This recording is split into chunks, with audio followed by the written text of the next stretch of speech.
Halo, nama saya Olivia Marsha Dwiananda. Hari ini saya akan membahas seputar kuliah online dan pengaruhnya dalam psikologi sosial. So, stay tuned.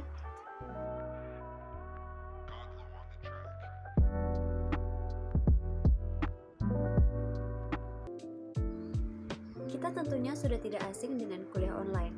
Kegiatan ini telah kita lakukan sejak akhir bulan Maret, bahkan hingga sekarang ini. Pilihan ini diambil pemerintah guna mencegah penularan serta penyebaran COVID-19 yang tengah terjadi sekarang ini. Kebijakan yang diambil ialah menonaktifkan kegiatan perkuliahan di kampus, serta untuk mensterilisasi dan karantina mandiri oleh mahasiswa, dosen dan tenaga pendidikan. Kegiatan ini juga dilakukan untuk menghindari tempat-tempat umum dan menghidupkan kembali perkuliahan atau bimbingan tesis atau skripsi secara daring.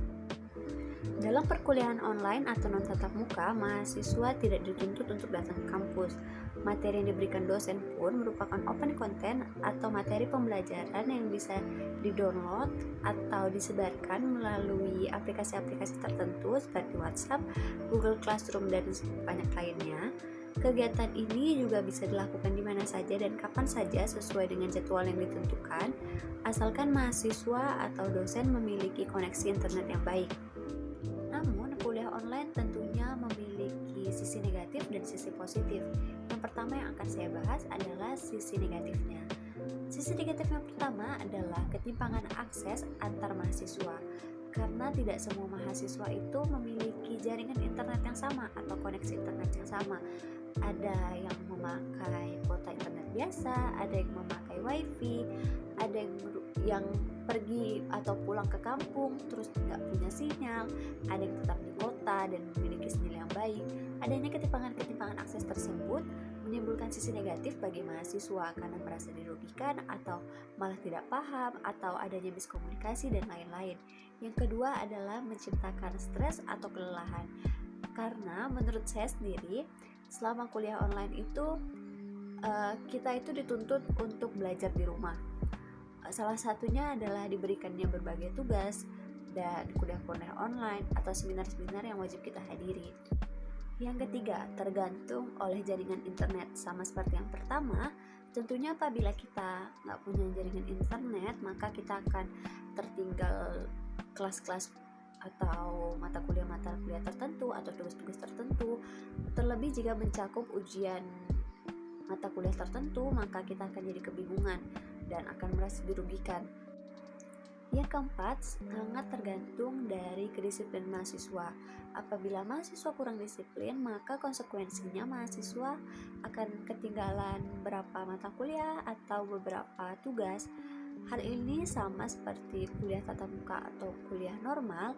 Bedanya, kuliah online ini sedikit lebih susah karena kita berada di rumah. Yang kelima, beberapa mata kuliah dianggap menjadi tidak efektif oleh sebagian mahasiswa. Hal ini dikarenakan keterbatasannya tatap muka menjadikan dosen hanya bisa memberikan materi atau kelas-kelas via Zoom, Meet, atau bahkan hanya di WA.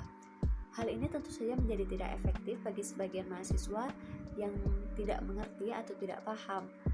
Selanjutnya, sisi positif dari perkuliahan online. Yang pertama, tentu saja mahasiswa bisa melakukan perkuliahan di mana saja, kapan saja. Bisa di kamar, bisa di ruang tamu, bisa sambil makan, bisa sambil minum. Mahasiswa menjadi lebih fleksibel dan tentunya menjadi lebih santai. Yang kedua, menghemat biaya yang sebelumnya harus dikeluarkan saat kuliah normal, seperti biaya transportasi, biaya makan sehari-hari apabila yang ngekos, dan biaya-biaya lainnya yang harus keluar saat kuliah normal. Yang ketiga, sesi tanya jawab dalam perkuliahan itu terasa lebih santai dan lebih fleksibel. Misalnya saat kita kuliah normal, kita itu harus angkat tangan, atau misalnya kita mau tanya teman, kita jadi takut karena takut mengganggu keterangan kelas.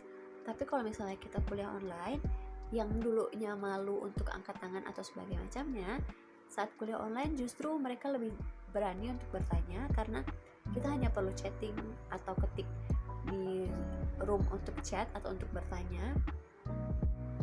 Yang keempat, waktu perkuliahan jauh lebih singkat dibanding perkuliahan konvensional.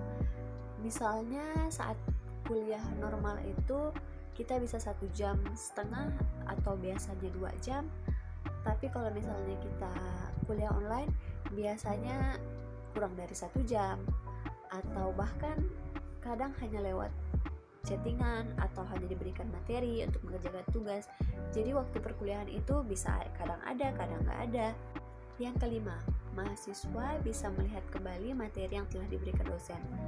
Kalau pada kuliah normal biasanya dosen itu hanya menjelaskan terus kita catat, itu kan nggak semuanya gitu kita punya. Tapi kalau misalnya kita kuliah online, materinya itu pasti akan langsung diberikan kepada kita, jadi kita tinggal download, dan apabila kita butuh untuk mempelajarinya, kita bisa melihat kembali, bisa mempelajarinya kembali. Jadi hal ini menjadi nilai plus bagi mahasiswa saat kuliah online. Yang keenam atau yang terakhir, itu mahasiswa dilatih menjadi mandiri, bertanggung jawab, serta kreatif. Lalu, apa saja pengaruh kuliah online dalam psikologi sosial? Yang pertama, kuliah online mempengaruhi sikap, persepsi, dan disonansi kognitif. Yang pertama, sikap.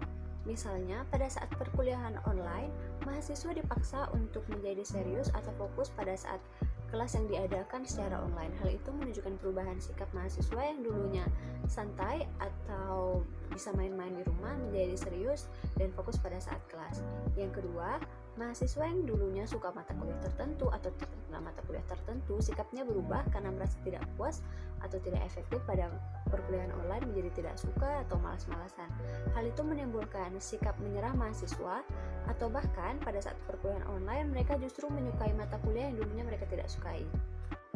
Yang kedua, terjadinya perubahan persepsi yang dirasakan oleh mahasiswa. Dulunya mahasiswa itu menganggap kuliah normal atau kuliah tatap muka itu biasa aja, menganggap hampir ngerasa nggak penting. Tapi sekarang saat mereka mengetahui atau merasakan kuliah online itu seperti apa, mereka itu malah justru menginginkan kuliah normal itu kembali berjalan atau berlangsung. Hal itu menunjukkan persepsi mahasiswa yang dulunya menganggap kuliah biasa itu nggak penting, sekarang menjadi penting, dan malah mereka ingin cepat-cepat kuliah tatap muka. Yang ketiga, mahasiswa mengalami disonansi kognitif. Tentu saja perkuliahan online dianggap tidak menyenangkan oleh mahasiswa, karena perkuliahan online membutuhkan ini dan itu, dianggap ribet, banyak tugas, dan mereka itu merasa stres atau kelelahan. Tetapi karena di masa pandemi mereka tidak dapat berbuat apa-apa selain menerima dan mencari solusi atas masalahnya tersebut, seperti dengan cepat menyelesaikan tugas, harus serius dalam perkuliahan agar ngerti dengan materi-materi, dan menerima jarak atau tidak berinteraksi untuk sementara waktu, bisa digunakan dengan via aplikasi atau media sosial. Sekian pembahasan saya hari ini mengenai kuliah online. Semoga bermanfaat. Mohon maaf kalau ada salah-salah kata, dan bye-bye.